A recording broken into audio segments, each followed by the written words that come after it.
بسم اللہ الرحمن الرحیم الحمدللہ رب العالمین والصلاة والسلام علی سید الانبیاء والمرسلین اما بعد فاستعیذ باللہ من الشیطان الرجیم بسم اللہ الرحمن الرحیم السلام علیکم ورحمۃ اللہ وبرکاتہ۔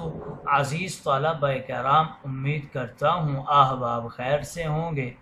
انشاءاللہ آج ہم مشکوٰۃ المصابیح کے درس نمبر 173 میں فصل ثالث سے حدیث نمبر 4663 سے لے کر 4666 تک پڑھنے کی سعادت حاصل کریں گے۔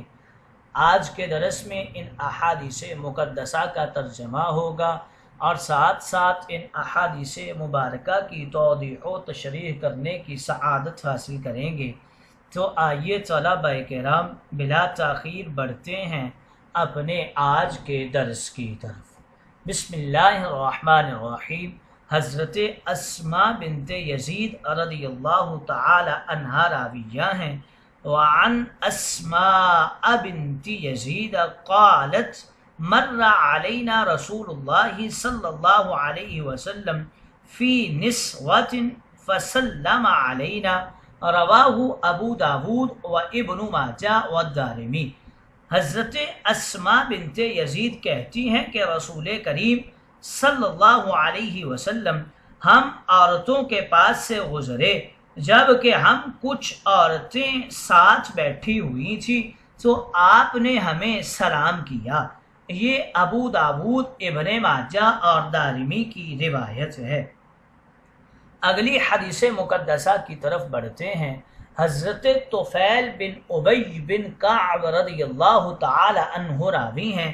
وعن الطفیل بن ابی بن کعب انہ کان یأتی ابن عمر فیغدو معه الى السوق، قال فإذا غدونا إلى السوق لم يمر عبد الله بن عمر على سقات ولا على صاحب بيعة ولا مسكين ولا على أحد إلا سلم عليه. قال الطفيل فجئت عبد الله ابن عمر يوما فاستتبعني إلى السوق فقلت له وما تصنع في السوق وأنت لا تقف على البيع ولا تسأل عن السلع ولا تصوم بها ولا تجلس في مجالس السوق فأجلس بنا ها هنا نتحدث.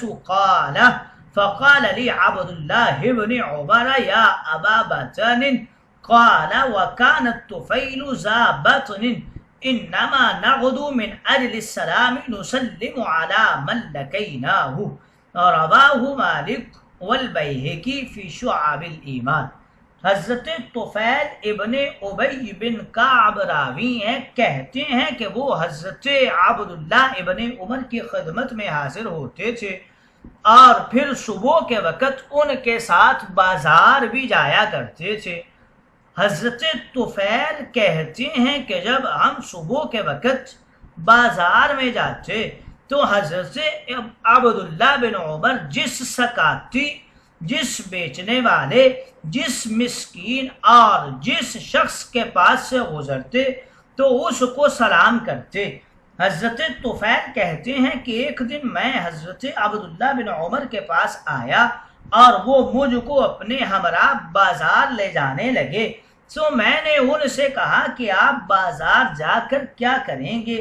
آپ نہ تو کسی خرید و فروخت کی جگہ پر ٹھہرتے ہیں اور نہ کسی بیچے جانے والی چیز کے بارے میں دریافت کرتے ہیں، نہ تو کوئی مول تول اور کوئی سودا کرتے ہیں، نہ بازار کی کسی مجلس میں شریک ہوتے ہیں، لہٰذا بازار جانے سے اچھا تو یہی ہے آپ ہمارے ساتھ یہی بیٹھیے تاکہ کچھ باتیں ہی کریں۔ حضرت طفیل کہتے ہیں حضرت عبداللہ نے یہ سن کر مجھ سے کہا کہ اے بڑے پیٹ والے، راوی کا بیان ہے کہ طفیل کا پیٹ بڑا تھا۔ فرمایا کیا تم سمجھتے ہو کہ ہم خرید و فروخت کرنے یا کسی اور غرض سے بازار جایا کرتے ہیں، نہیں بلکہ ہم صرف سلام کرنے کے غرض سے جاتے ہیں اور ہر اس شخص کو سلام کرتے ہیں جو ہم کو ملتا ہے، اور اس طرح ہم بازار جا کر ثواب حاصل کرتے ہیں۔ یہ مالک کی روایت ہے اور بیہقی نے اسے شعب الایمان میں ذکر کیا ہے۔ فاستتبعنی یعنی مجھے ساتھ لیا اور بازار روانہ ہو گئے۔ لا تقف یعنی کسی بے پر خرید و فروخت کے لیے کھڑے نہیں ہوتے تھے۔ ولا تصوم یعنی سودا بھی کرتے ہو، صرف گھومنے سے کیا فائدہ ہے، یہاں مسجد میں بیٹھ جائیں اور اس میں حدیث پڑھ کر ہمیں سنائیں۔ سکاتی کباڑ مال میں کاروبار کرنے والے کو کہتے ہیں، یا ابا باتان یعنی اے پیٹ والے، جس آدمی کا پیٹ بڑا ہو اس کو ابو البطن کہتے ہیں، جس طرح یہاں کہا گیا ہے، لیکن علم کے زیادہ شوقین آدمی کو بھی ابو البطن کہتے ہیں۔ ہو سکتا ہے کہ اس وجہ سے ان کو ابو بطن کہہ دیا گیا ہو، اس میں کوئی منافات نہیں ہے۔ حضرت علی کو بھی علم کی کثرت کی وجہ سے شیخ بطین کہتے تھے۔ گویا اس حدیث مقدسہ میں سلام کے ثواب کے حصول کے لیے بازار کا چکر لگانا یہ حضرت عبداللہ بن عمر کی سنت ہے، اس بات کی طرف اشارہ کیا گیا ہے۔ اگلی حدیث مقدسہ کی طرف بڑھتے ہیں۔ حضرت جابر رضی اللہ تعالی عنہ راوی ہیں، وعن جابر قال اتى رجل نبی صلی اللہ علیہ وسلم فقال لفلان في حائط عزك وإنه قد آذاني مكان عزكه فأرسل النبي صلى الله عليه وسلم أنبعني عزكك قال لا قال فهب لي قال لا قال فبعنيه بعزك في الجنة فقال لا فقال رسول الله صلى الله عليه وسلم ما رأيت الذي هو أبخل منك إلا الذي يبخل بالسلام رواه احمد والبیہقی فی شعاب الایمان۔ حضرت جابر رضی اللہ تعالی عنہ راوی ہیں، کہتے ہیں کہ ایک شخص نے نبی کریم کی خدمت میں حاضر ہو کر عرض کیا کہ میرے باغ میں فلاں شخص کے کھجور کا درخت ہے اور صورتحال یہ ہے کہ وہاں اس درخت کے ہونے سے مجھے تکلیف پہنچتی ہے۔ چنانچہ نبی کریم نے کسی کو اس شخص کے پاس بھیجا تاکہ اس کو بلا لائے۔ جب وہ آیا تو آپ نے فرمایا تم اپنا کھجور کا درخت میرے ہاتھ فروخت کر دو۔ اس نے کہا میں فروخت نہیں کرتا۔ تاجدار کائنات نے فرمایا کہ اگر اس درخت کو بیچنے میں کوئی عار محسوس ہو تو اس کو میرے نام ہبہ کر دو۔ اس نے کہا میں ہبہ بھی نہیں کرتا۔ تاجدار کائنات نے فرمایا کہ اچھا اس درخت کو تم میرے ہاتھ کھجور کے ایسے درخت کے عوض فروخت کر دو جو تمہیں جنت میں ملے۔ اس نے کہا اس طرح بھی فروخت نہیں کرتا۔ نیز آپ نے فرمایا میں نے تم سے بڑا بخیل کسی شخص کو نہیں دیکھا سوائے اس شخص کے جو سلام کرنے میں بخل کرتا ہے، یعنی سلام کے معاملہ میں کوتاہی کرنے والا شخص تم سے بھی بڑا بخیل ہے کہ وہ اتنا ذرا سا کام کر کے بھی زیادہ ثواب حاصل نہیں کرنا چاہتا۔ یہ احمد اور بیہقی کی روایت ہے۔ بیہقی نے اسے شعاب الایمان میں نقل کیا ہے۔ سلام کرنے میں کچھ خرچ نہیں ہوتا۔ زبان کے چند کلمات ہیں جن کا فائدہ بہت زیادہ ہے، ان میں بخل کرنے والا واقعی بہت بڑا بخیل ہے۔ عزق یہ کھجور کے درخت کو کہا گیا ہے۔ اس شخص کی عجیب حالت تھی کہ تاجدار انبیاء اس سے درخت خریدنا چاہتے تھے، اس نے انکار کر دیا۔ پھر آپ نے بطور عطیہ مانگ لیا، اس نے پھر انکار کیا۔ پھر آپ نے اس کے عوض جنت میں کھجور کے درخت کا وعدہ فرمایا، اس نے پھر بھی انکار کر دیا۔ پھر تاجدار کائنات نے فرمایا کہ اس شخص سے دنیا میں کوئی بھی بڑا بخیل نہیں ہے۔ ہاں سلام میں جو شخص بخل کرے وہ اس سے بھی بڑا بخیل ہے۔